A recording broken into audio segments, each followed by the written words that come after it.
Hey, everybody, welcome back to another episode of the Agent's Edge. Today, I have a very special guest speaker, Mr. Moe Biltagi, coming all the way from California. And I got to tell you, I've had the privilege and honor of meeting Moe probably 2018, 2019, somewhere around that time Yeah, it frame. was around 2018. Yeah, you're right. End of 2018. 18. Yeah. Yeah, how fast that went by. And it's funny because, in your career, I feel like you meet people for a reason and at different events, right? So Mo and myself, we're very like-minded when it comes to learning new things in the industry, trying to find ways to better ourselves, better our business. And our paths actually crossed at a workshop that we're both attending to potentially add a new kind of system, right, to our sales process. And meeting Mo there, we kind of hit it off, and we're like, dude, I don't know what it is about you, I don't know what it is about me, but we need to do stuff together. We need to work together. Let's do some videos. Let's do wherever we kind of train. Which kind of led us here. And of course, COVID hit. We lost contact for a little bit of time, and then once again, Mo and I trying to better ourselves. Just a couple months ago, we met up at the same exact conference. And I was like, dude, I haven't seen you in 2 years. What's going on, man? We picked up right where you left off. And I, when I saw you again, we were like, we definitely got to collaborate. And so for those of you that don't know Mo is a consistent top producer in the financial industry. Numbers like 1.8 million in annuity production, numbers like 280,000 plus in life insurance. And I know Mo is starting to really kind of make that transition to the builder's phase of his business. But before he became this builder, he has been a consistent $30,000-$40,000 a month life producer, absolutely knocking it out of the park down there in Southern California, and now taking it all the way across the country. And what I really want to do is dive deep with you, Mo, today to find out some of the things that you've done differently in your business, because, looking at how COVID has really changed things, I know you're doing a lot more virtual, right? You guys doing a lot more over the phone sales, and it's really kind of taking the barriers off of your business. And so I really want to dive deep in there. But Mo, if you don't mind, take a minute, just kind of introduce yourself, let our viewers kind of know who you are and what you were trying to accomplish overall. Thanks a lot, Ryan. I appreciate all those kind words. And the feeling's definitely mutual. I think that word that you were looking for was charisma, right? It's that, like, I don't know why I like that person, but I like them. And I think, I think it's so true, because that helps us connect with clients. It helps us connect with each other. And it's just a pleasure being here. I appreciate you reaching out to me to invite me. And, I know you and your wife at the time down here to meet me. And I appreciate all the, connections that we've made along the way. And I was so excited to see you at the conference that we were at. And you're right. I think as producers, there's like a sense of like self-development. There's a commitment to growth. There's a commitment to like reaching out and doing things that, we haven't done before. I mean, our industry as a whole, was really shook by COVID, right? Yeah. Because we were kneecap to kneecap. We were shaking people's hands and making sure you do the strong handshake and, smiling in people's eyes and watching your posture in the meetings and, dressing up in these fancy suits and, and COVID really shook us, because if you would have told me 36 months ago that I would be selling over the phone nationally and doing training with agents, in all sorts of states, I would have told you, Ryan, there's crazy. You need to sit down with people. They need to be in your office. They need to meet with you. They need to feel you. You got to shake their hand. You can't collect a check for $300,000 over a phone call. But you know what? I was wrong. I was wrong. And I feel like I was, it's kind of like, that's what we were exposed to. That's what they told us. Right. We're both fairly young, you're a bit younger than I am, but we're both fairly young, and we sort of like did what we were told. Yeah, when we came into the industry, right? I mean, we were trained how to do something. They told us we couldn't do it over the phone. Don't give quotes on the phone. Don't tell them anything. Create value in the appointment. Don't give them too much. Control the conversation. All these things that we were taught about sales and about relationships and about people, turned out that there was another side to that, right? There was another side to that. And I still do truly believe that it is more effective to be out in the field meeting people. Yeah. Right. It is way more effective, but it is much more efficient. Yep. To be on the phone. Yeah. Yeah. Right. It's much more efficient. Oh, absolutely. And When I met you, Mo, you were, not to mention you're driving around Southern California, not the easiest place to get around. I remember you telling me some of the times where you were stuck in, the traffic in Southern California, going from house to house, and how spaced out some of your appointments were. And now, after our conversations recently, you're like, anywhere we want, right? What a difference. And like you said, efficiency. You don't that's what have it to is. have 2 hours between appointments now. You could have every appointment every hour on the hour, like you guys are. So tell us about, I mean, walk me Yeah. through that, Mo, because a lot of the people watching were like you and I. We were pavement pounders, man, knocking on doors, shaking hands. And a lot of people are still doing it. Don't get me wrong, Yeah. that's fine. But what I think is most important, what you said, is effective and efficient. And I think the efficiency part is what can really take somebody's business to the next level when they could be more efficient. Tell us about that part of your business. Ryan, listen, I was driving 30,000 miles a year and I don't drive a Prius. I had a gas guzzler, you know what I mean? And I was spending $1,000 in gas. I was the agent that always was willing to make the drive. When Yeah. there was the largest sale I ever made in my career, I was the third agent that got offered that appointment because nobody wanted to go because it was far. Right? Wow. If there was an appointment 2 hours, 3 hours, 4 hours in a direction, man, I was betting on myself. I'm Right. going. And I was there and I waited and they showed up and I made a sale. But that time away from my family, that money I spent in gas, the mileage I put on my car, I got a 2018, sports BMW, and I got 100,000 miles on that thing. I've only put, 10,000 miles on it in the last 2 years. It felt like since COVID. Right. I've barely been driving. I kind of almost miss driving. Yeah. Right. I do. But Yeah. I mean, what I don't miss is the traffic. And I don't miss, which I feel is the worst outcome of appointment, which is a no-show. Right. You get dressed and you get sharp and you get excited and you prepare options and you run and you're excited and you got that mindset, like, I got this. These people want it. They need it. They need me. And then they're not there. Yep. And that drive home, I always told agents I wanted to close my eyes and floor it. Just that drive home from a no-show was always, if I went up to bat and I had a no sale, I was like, I tried it. I can't sell everybody, right? Right. But a no-show meant I had to chase them to get them on the phone again. Yep. I had to chase them to set an appointment again. And I didn't want it. And we all love the phones, right? We all love the phones. No, yeah. Yeah, So, absolutely. So it wasn't what and I done it and I did it for 12, 13, 14 years. It's not that, and I did it at a high level and I made decent income, but it was really more, like I said, about being efficient, that time away from my family, that time away from working on my business, not working in my business. Right. Right. Like the freedom of, I recently made a sale from the beach watching my son boogie board. And that's when I knew I'm never going to anyone's house again. That's awesome. Right. That's awesome. I have these, but my wife bought these Bluetooth Bose headphones for me, noise canceling. And and I'm actually proud of it because I'm on the phone with these clients telling them, hey, listen, guess what? I'm at the beach and I'm watching my son boogie board and I'm able to help you with this here. That's awesome. Right. And I think that gives them a sense of like, wow, that's really cool. They actually enjoy that. Right. And I kind of feel like they'd almost rather be on the phone with me than have me sitting on their couch. Oh yeah. What a relaxed setting. Hey, I'm at the beach. Right? I'm at the beach taking care of you. I mean, it's definitely a non-intrusive way of being able to communicate now, right, with people. I think that COVID is really allowing for that to become the norm. And, this is the new world we're in. And I think, Mo, that we're going to see the agents and advisors that don't ride this wave. Maybe be different for them. I don't know. I don't know if the face-to-face, door-to-door is always going to be the best way. But like you said, as far as being effective and efficient, if you've got a day full of 10 appointments and 2 people don't pick up the phone, but it doesn't really matter. You're in your office, right? You didn't drive 2 hours for that no-show. Yeah. So I think it allowed people to be, and I think the conventional wisdom of, hey, this is the only way to do it.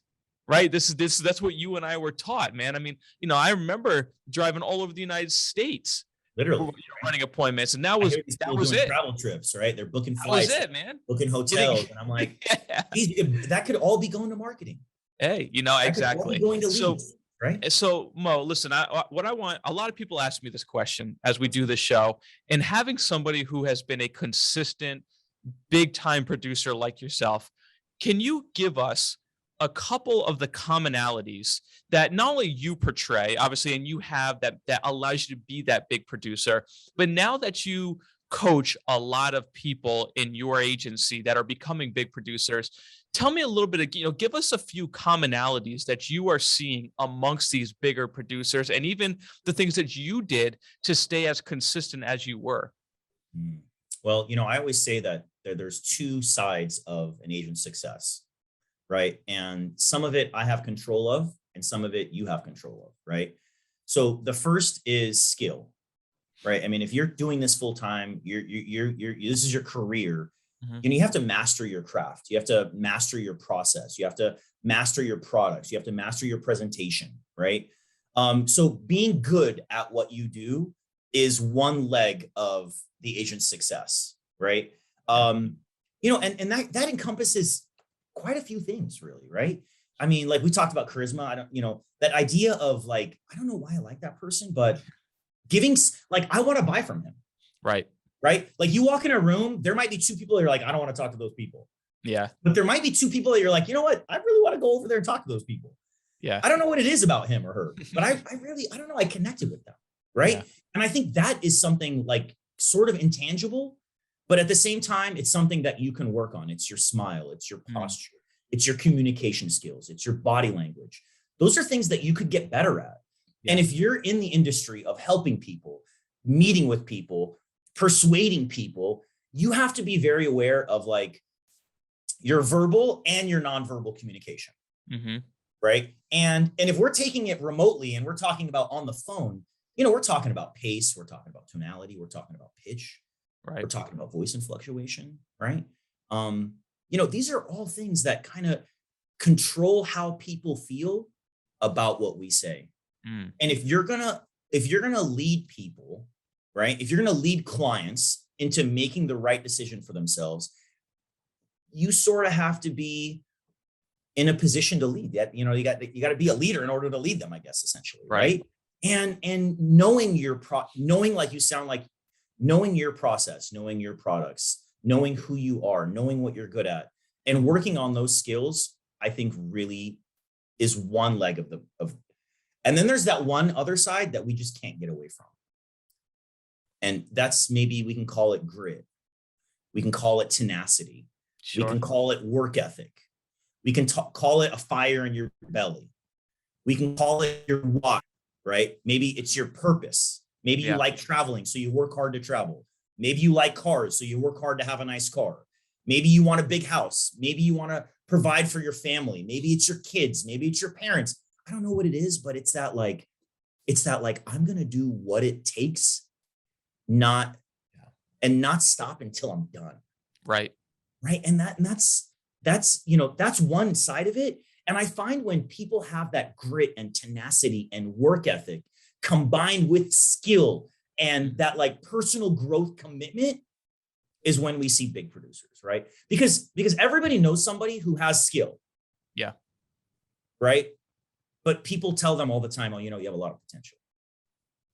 Right? They don't really apply themselves. People that have things come easy to them, a lot of times they don't have work ethic because things just come easy to them. Right. And then people that are, sharp as a marble, a lot of times they have a really strong work ethic. Right? They work hard. They've had to persevere. They've had to fight for what they want. They've had to overcome. Right? It's like they don't have another choice. But it's really when those two things come together, hard work, tenacity, grit, and then skill and growth and development, that you really see people like take off in this career, right? Because, your prerequisites, you don't need a college degree, let alone a high school degree, right? Sure. You need an insurance license. And all of a sudden, you're an insurance agent. And there's this word that I like to use. It's the F word. It's fiduciary. Yep. Right. We have a fiduciary. It's not that other F word. I know you were thinking, right? It's fiduciary. We have a fiduciary responsibility to act on people's behalf in their best interest in this line of business. Right. And when you take that, Grant says that duty, that responsibility, that obligation, I feel like that's a big responsibility that I have. Yeah. And I feel like that responsibility always kind of raised the bar for me. Like I had to be better so that I could do better. Yeah. That's strong. Right. Right. Yeah. And I remember sitting in my interview, like when I started, my manager, Sean, at the time told me, Mo, the man that you are today is not the man that's going to make $250,000 a year. So if you're not willing to be better and grow and like that commitment to personal development, look, getting better at what you're doing, maybe it's studying body language, maybe it's studying communication, maybe it's a little bit of psychology, maybe it's working with someone who's doing better than you. Sure. But kind of putting down your ego and letting someone else lead in the beginning, I think is very, very, very helpful. Do you think that people's pride and ego, like you just said, do you think that that's one of the biggest deterrents of people's success?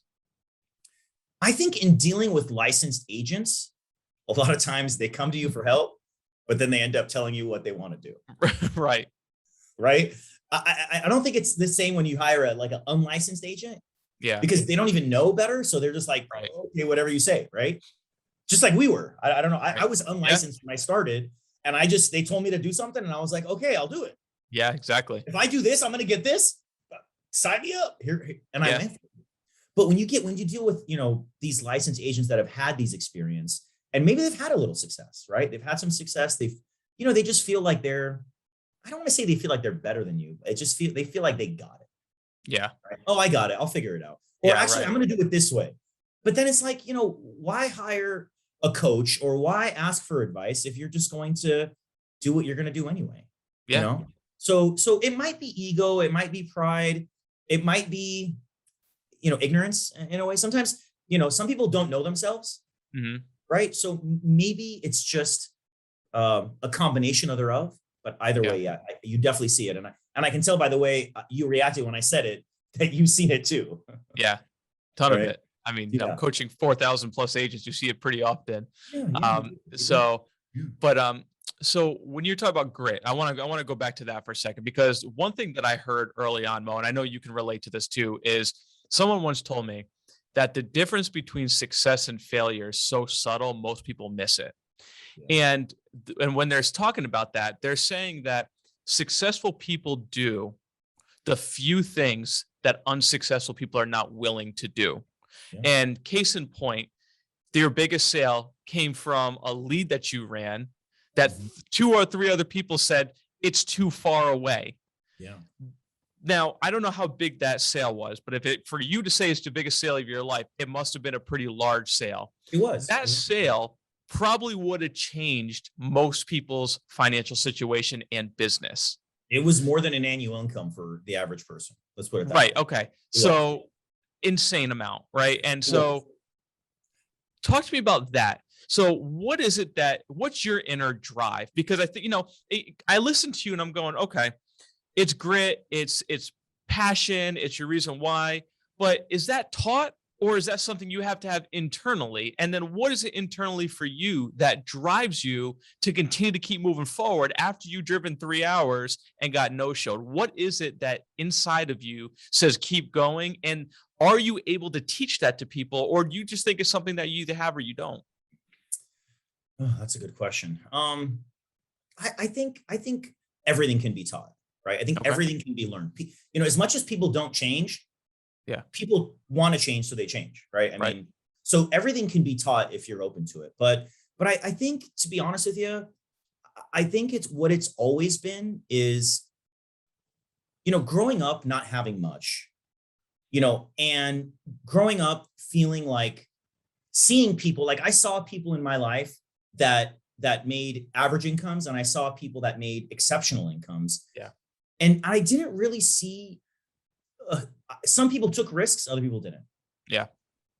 And some people dwelled on their failure and some people just cut and we're on to the next. Sure. And I think, I've always been easy to let go of like the negative, I think.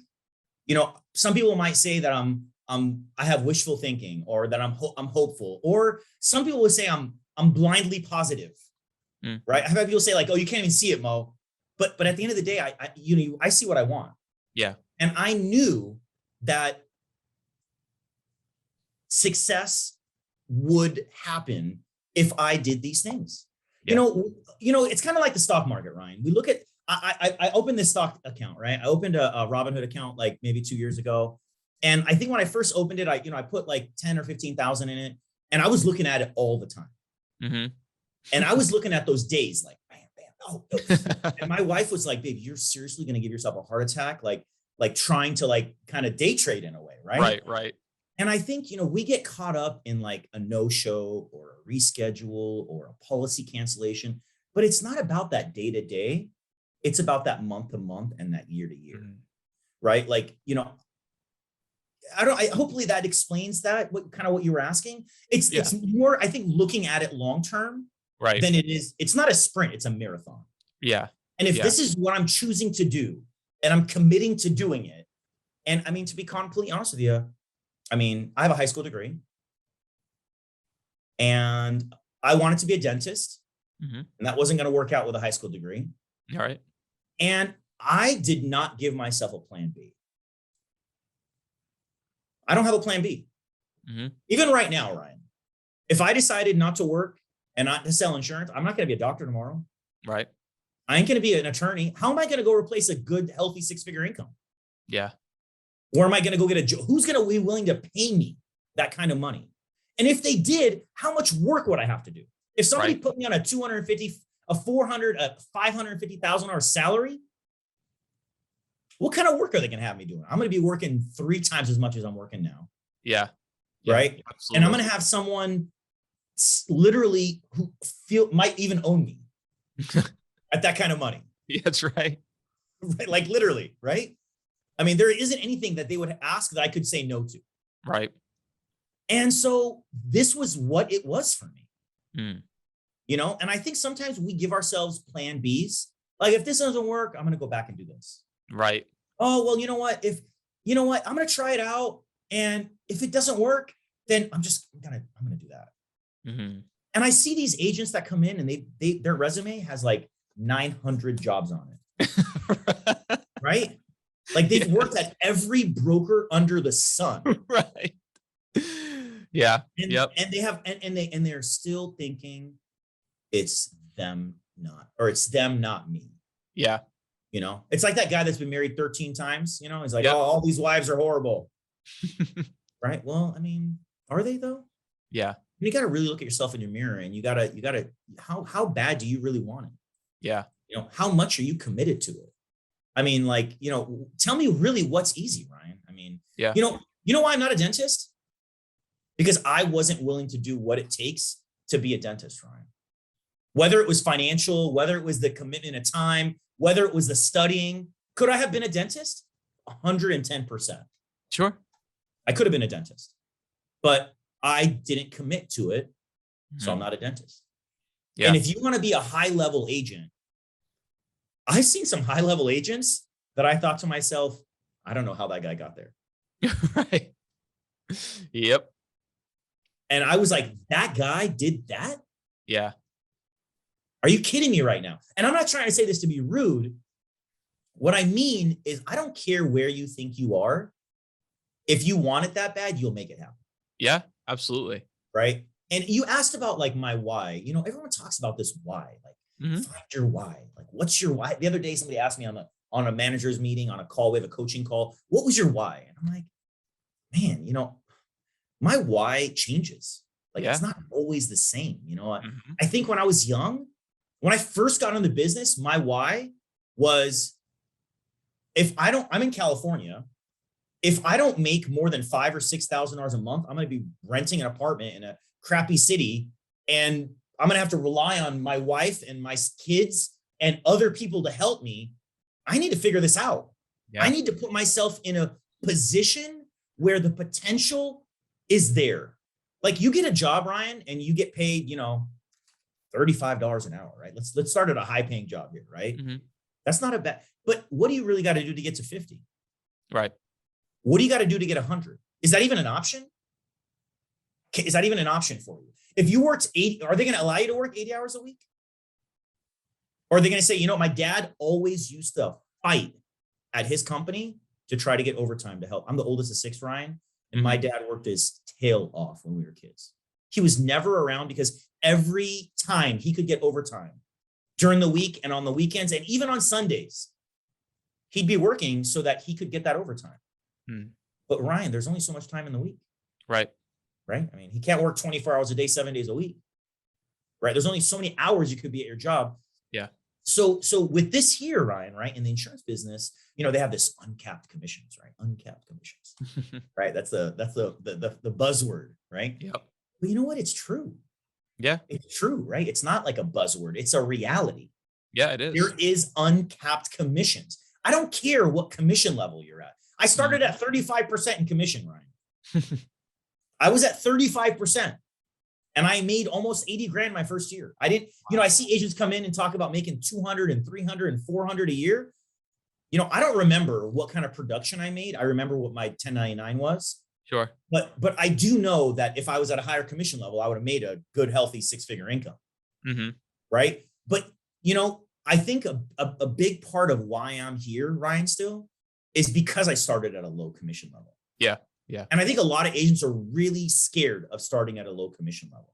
And I'll tell you why, because that person that hired me made just as much, if not more than I made on my income. Yeah. Right. And that pushed him to pour into me more than he would have if I was at a 90% commission level, because he would have made nothing and it would have not given him the time and the ability to pour into me, to train me, to hold me accountable the way that he did, to shape me into what I was to become. Yeah. Right. Yeah. Like, I feel like our industry is turned into like this comp war. Absolutely. Right. But like, I see these agents that start, they have no idea what they're doing. And we don't need to get into comp and all that, but they just start at really high levels. Yeah. And they call me and they're like, oh, Mo, my manager, he doesn't return my phone calls. He never answers my questions. I sent an email. They don't respond. And I'm like, I'll be honest with you. That's because he's not getting paid to do it. Yeah. True. Who wants to do something for free, Ryan? Right. No, this is not a nonprofit. Absolutely. We are in business. Amen to that. We are in business. We are here to make money.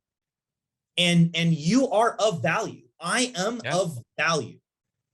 So if someone wants me to help them, somebody wants coaching, somebody needs mentorship, somebody needs to be on call 24 hours a day for them, I'm not going to do it for $1,000 a month. Right. Or let alone a 2,000 hours a year. Yeah. Right. So I really am thankful so much for that comp that I started at and the ability to get that time and to get that training. But I think I went off on a tangent because I was talking about why. And, my first why was to buy a nice car. Every time I saw someone, Ryan, with a nice car, I would go up to him like, man, what do you do? Like, I want to be in that position. Like, and it felt like everyone was entrepreneurial, Ryan. Right. Like none of them said like, oh yeah, I'm the manager at Costco. Right. Most of them were entrepreneurial. Yeah. Right. Like even if they were doctors or dentists, they had their own practice. Sure. Right. What's the difference between a doctor who owns his own practice and Ryan who owns his own practice? It's a different kind of practice, but you essentially are a business owner, right? Right. So they owned a business. And so that got me thinking like, God, I need to own a business. But, I didn't have money to buy a franchise. I didn't have money to invest to start a business and build the restaurant. And, I had a family friend whose family owned restaurants. And, I saw what it took to build and manage a restaurant. I'm like, I don't know how I'm going to do that. Right. Right. I'm not. Yeah. Yeah. No, I get it. So this business allowed me, that opportunity without any startup cost. Right. I didn't have to hold, and we have no inventory, right? Our insurance policies we don't have to hold the inventory. Right. Sure. Right. And they were willing to teach me how to do it. Not just how to do it, Ryan, but what to say, why to say it, how to say it, when to say it, and how to get there. Yeah. I mean, it was really charted out. Yeah. And because of, guys like you, Ryan, and some of these other, insurance, let's call them insurance influencers, maybe, right? This new like YouTube, right? Yeah. There's so much content and training and knowledge and concepts that are out there. I mean, you have zero excuses now, Ryan. No, absolutely. Zero I really, 1,000% agree with you. I spent so many hours on YouTube listening to body language videos, listening to closing videos, listening to sales strategies, listening to, all sorts of things that I felt like are just going to like broaden my horizons, I guess, or allow me to grow. Right. Yeah. Yeah. So, as your why changes, your commitment changes. Mm-hmm. Making 80 grand is not like what it takes to make 100, and making 100 isn't like making 250, and making 250 ain't like making and it's like a new you needs to be sort of born. Sure. In order to, and I'm trying to like rebirth myself right now, as a matter of fact, because I'm really trying to hit a 7-figure income. Mm-hmm. And, my mom always told me, Ryan, that money comes with responsibility, right? Like there's a responsibility when you have, that income, that ability to sort of like reach down. And I don't really want to give anyone a handout, but I would love to give some people a handout now. No, I feel like someone did that for me. And I would love to, like right now, like my mission is I would love to really change the lives of 100 agents, right? I'm not talking about thousands. You mentioned thousands, 100 people to get like to $250,000 income, right? Because I know that's life-changing. Oh yeah. Right. And somebody held my hand and kicked my, along the way and got me where I am. I mean, I wanted it, but some people just don't know how. Yeah. Yeah. So Mo, let me transition. That's a good transition point for where you are today, right? So we said for the last 12 years, man, you have just been at the top of your game, top producer out there, consistent. I think the key word is consistently, doing it, because so many people have a big month and you don't see them for 2 months because they spend all their money, then they go broke and have to pick up back up momentum. But you're at a point now where after 12 years, and again, I think this is a key point too, Mo, and you can back me on this, because too many people try to get out of the field way too early, don't have the financial backing, don't have the momentum, don't have the organization, but they're trying to live the dream of being out of the field. You and I have done it differently. Let's be real. But you're at a point now, Mo, where you're starting to make that transition to really focusing on building your leaders internally and working more with your agency. And now you're starting to really see the fruits of that. But it took you about, it took you 10, 12 years to get to this point of feeling comfort. Give us a little bit about that. Talk us about that transition that you're going through. And, what does it take now to duplicate yourself a couple times, like you're saying, over and over again? What are you looking for internally as you build this agency out, as you're starting to develop leaders? I mean, I feel like that was a couple tiers of questions, but I think, I think you're right in the fact that, like people start to try to build too soon before they really have the knowledge and the expertise to sort of to give back. Mm-hmm. That it's sort of like, the blind leading the blind, maybe, if I don't want to go that far, but sort of, right. Yeah. Yeah. But at the same time, I think that there is some truth and some value in starting. It didn't take 12 years to get here, Ryan. Mm-hmm. It really has taken like maybe 2 or 3. And I went from being like a really big fish in a small pond, right, to really being a small fish in a big pond now. Yeah. I really am, because, we know that there's guys that are doing hundreds of thousands a month, let alone millions a month, right? They're out there, and the potential is there. And especially now that we're doing things nationally, like before COVID, I was only looking for agents in San Diego that were willing to drive to my office, that, wanted training, that were willing to show up here, that were full-time, that sort of fit the mold, I guess. Yeah. And going to those conferences, going to these, exposing myself to sort of what else is out there, kind of broke that mold, right? I was looking for that like certain kind of person. Mm-hmm. And I saw all sorts of people doing it from all sorts of backgrounds. And it just made me realize, I need to really be more open to who I'm willing to work with, because so many people, and from so many different kinds of backgrounds, from so many different sort of, male, female, young, old, all sorts of ethnicities, all sorts of accents, really have been successful in this business. Right. So, now that we're doing things nationally, the potential has gotten so much bigger, and the training is virtual, the mentorship is virtual, the appointments are virtual. So it really has made it, you could touch more people at the same time, I think. Yeah. Right. I think from going from an agent to, a builder, I guess maybe is the word, Sure. was kind of challenging doing both at the same time. And I'm still kind of doing both, right? Hmm. I still write business. I'm not writing at that much of a high level. Most of the business I write are with newer agents that want to see how I do it. Yeah. Right. Or agents that ran into something that they couldn't handle and they rescheduled it for me to help them with. Hmm. Right. Like a joint sale. Sure. But I think if you're building and you're training people on how to do it, you really shouldn't get too far attached from what it is you're training. Yeah. Like we see these guys that haven't written a piece of business in 5 years and they're trying to tell you how to do it. I think that the market changes and the process changes. And I think you kind of need to be on the up and up. Yeah. So for me, I didn't really want to pull out or slow down until the agency got to about 100,000 a month. Okay. Right. We started doing 100,000 a month pretty consistently before I said, you know what? Okay, I'm going to take 70% of my time and I'm going to put it to working on my business. Mm-hmm. And I'm going to take 30% of my time and I'm going to work in my business. Right. Perfect. And I think that's really when I felt like I went from being a big fish in a small pond to being a small fish in a large pond, because as a producer, I was a big producer nationally, right? Mm-hmm. I was doing a high level of production. Yeah. But as a company or as a business or as a team, I wasn't doing as much as even as close as to some of these other agents. Sure. Or other brokers out there. Mm-hmm. So I'm working on that, right? I'm working on that. We've been working on marketing. I've been, investing in my business. That was kind of a new concept, to invest in marketing to attract agents versus because I've always invested in marketing to attract clients. Right. Right. But for some reason, it sort of never occurred to me that I should or could invest in branding for our organization. Right. Yeah.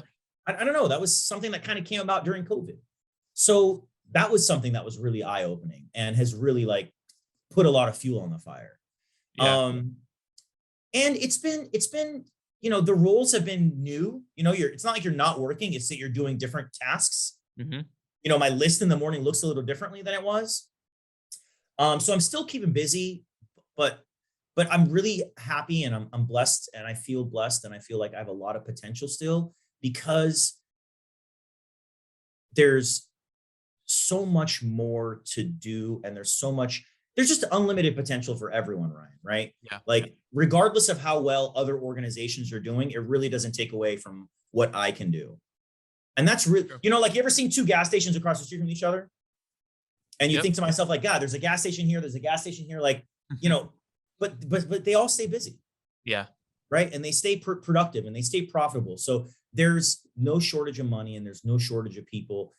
And the opportunity really is, endless, ... Yeah. It really is. It really is. So hopefully that answered your question. No, it did. It did. And because again, too many people, I've seen it, Mo, and I know you have, just try to get too big too fast, and it's okay to not be running $1 billion organization, a month after you start. And I think that when I first started, that was poured into my head that you have to have this massive organization. You got to get out of the field and, this time freedom, and we all want it, but the reality is it doesn't work that way. And I think that, you sharing a little bit about your journey and say, look, here I am 12 years later. And the last 2 years have been a big, builder years for me. And I think that that's going to inspire a lot of people, Mo, because you're not the person that says, hey, I came in this thing and, a week later I was an agency manager making 6 figures passively. It doesn't happen that way. Maybe you get lucky. Sure. Because we were actually, the opposite was told to me. Is listen, building a team is not what you want to do. And what you really want to focus on is the client. Yeah. Right. We are not a recruiting agency. We are here to serve our clients. And so we were client focused, not recruiting focused. It wasn't about building. It wasn't about passive income. It was about helping the clients that wanted our help. and getting good at what you do so that you can help the clients. Now, after writing business, 1 year, 2 year, 3 year, 4 year, 5 years, 6 years, 7 years, 8 years, and year after, you sort of like want to stretch your goals, right? You're like, okay, I did 200 this year. Now I'm gonna do 300. Oh, you did 300. Okay, now I'm gonna do 400. Oh, and it's like, we always, we always want more. Yep. And then it gets to the point where it's like, okay, am I really gonna write like $800,000 in production this year? like I'm, that's a lot of work. That's a lot of, and it's like, you start to think like, okay, I need some help. Yep. Right. You need some help. In order for me to elevate, I need to start delegating. Right. Yeah. So I hired an admin, right? I had somebody helping me with new business, somebody helping me with phone calling. Right. I have 2 people helping me with calling, and I have a new business person. Then I got a recruiter. And then, it starts to free up some of your time so that you can focus on those tasks that, maybe you feel like are your strength or that you enjoy. Right. But ultimately, whether you're on a producer's path or a builder's path, it can be fruitful on either end. Right. I think the builder's path is more like farming. Yeah. And the producer's path is more like hunting. Right. Good analogy. Yeah. Right. And truthfully, I really see now that we're in the position that we're at, I wish I would have started farming sooner, but my belly was always full of hunting. Yeah, sure. Right. But again, if you don't hunt, you get hungry after a while. Right. Yeah, so I like the idea of doing both. Yep. Right. I like the opportunity to do both. And I'm really happy to be in a position where the organization that we're with allows us to do both, encourages us to do both. And it's the same thing with selling over the phone and selling in person. You mentioned something about like selling in person. Is that going to die out? I don't think it's going to die out. No. People are people. People want connection. People like community. I don't think it's going to die out. Right. And, yesterday, for the first time in months, I drove 2.5 hours to go pick up a check from a client because they said, hey, you know what? You're in California. You're not too far. We're giving you a check for a couple $100,000. Do you mind coming out here? I said, you know what? I'd love to. I took them some Krispy Kreme Halloween donuts, and I showed up at the house, and we had a good conversation. And, I gave these people a hug, and I left. It felt really good. I was so happy being there. Right. But then on the drive home, 2.5 hours, it reminded me how great it is to do things virtually. Yeah. And you wish you had a couple donuts that you brought back with you for the drive. I bought another dozen. Don't kid yourself. Right. Me and my wife and the kids had some. But a dozen for them and a dozen for us. You know what I'm saying? Yeah. Right. So, yeah. No, it was a great time. It was. And I miss those times. I really do. I do. Yeah. I no. miss those times. But I'm doing it now with agents. Like the agents now have become like the client experiences that I had. Sure. So Mo, if we're good, so let's wrap this up. And I have one question that I think is important. If you were to start over again today, what would you do differently? So this is for the new agents that are just getting started, Mo, and maybe they haven't found their way yet, or the person that's struggling. And like you said, you are constantly reinventing yourselves. I think at different levels of your business, you have to reinvent yourself. So if you had to start over today, what would you do differently than you did when you first started? I would invest more in myself and in the marketing. Initially, it was a scarcity mindset. It was like, oh, God, I don't want to buy too many. I don't want to invest too much because what if it doesn't work out? A little bit of doubt there in the beginning, right? I would invest more in my marketing. That'd be one thing. Okay. And then I would definitely have started building a team around me sooner than I did. I don't know if I like the idea of doing it right away, but I think once you get to the point where you're comfortable and you're paying your bills, right? Which how long does that take, Ryan, if you start in the business? I want to say 90 days to 6 months. Like your first, if you develop skill, sure. By the time you get to 90 days, if you're following a process, you should feel pretty confident in what you're doing after 90 days. Agreed. And that next 90 days, that second quarter, you should be getting good at what you do. And by the time you get to 6 months, I always say, you're going to make whatever your little heart desires. Right. As much as you're willing to invest and as much as you're willing to commit to and work, you can kind of make, we've seen agents make 20, 30 grand a month, their 5th month or 6th month or 7th month. It can happen. Right. Yeah. So I would say I would double down on the marketing, whether that be whatever marketing type you're doing, whether it's, do more of it, And then I would have started building sooner, Okay. right? I All would have right. started building sooner. I would have started, giving back to agents what someone gave me is how I'm looking Sure. at it, right? Sure.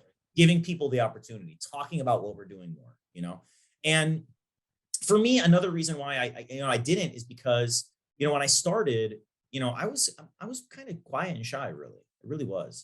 And a big part of the reason why this is attractive to me is because there was leads.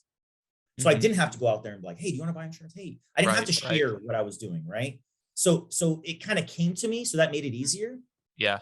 And so I definitely would have invested in marketing and leads and in building my business for sure. Sure. I would have looked at it more like a business instead Mhm. of being self-employed, That's a big right? difference. It's a It very is. big I difference in looked at it like mindset. I was an independent contractor and I was self-employed and I do what I want. Nobody tells me what to do. I'm in control, but I didn't really see it as a business, Yeah. right? And I wish I would have looked at it from that perspective a little bit Mhm. sooner. Very big difference in mindset. Very big difference in mindset. Well, Mo, listen, man, thank you so much for being on today. This has been incredible. I mean, the content that you gave us, and really for a lot of people watching this, there's so much that you could take from this conversation. And, to get it directly from somebody like yourself who has been in the trenches, dug their way out, been through the good times and the bad times, but stayed consistent, I think is the most important thing that you could take away from this is listening to somebody who has done it and continues to keep doing it and is continuously, growing throughout his journey. So Mo, I want to say thank you so much for taking the time to be on. I know you're busy. Thanks for just pouring into our listeners for a little while, man. I appreciate you so much. Ryan, thanks for having me. I appreciate you reaching out to invite me. It's been great chatting with you. And thank you. Thanks for having me. And I hope that everyone out there is able to take something from it. And I appreciate all your time. Yeah, absolutely. Well, everybody, thanks again for watching this episode of The Agent Says. Listen, if you like what you saw, make sure you comment below. Don't forget to hit the like button and subscribe. We'll see you on the next show.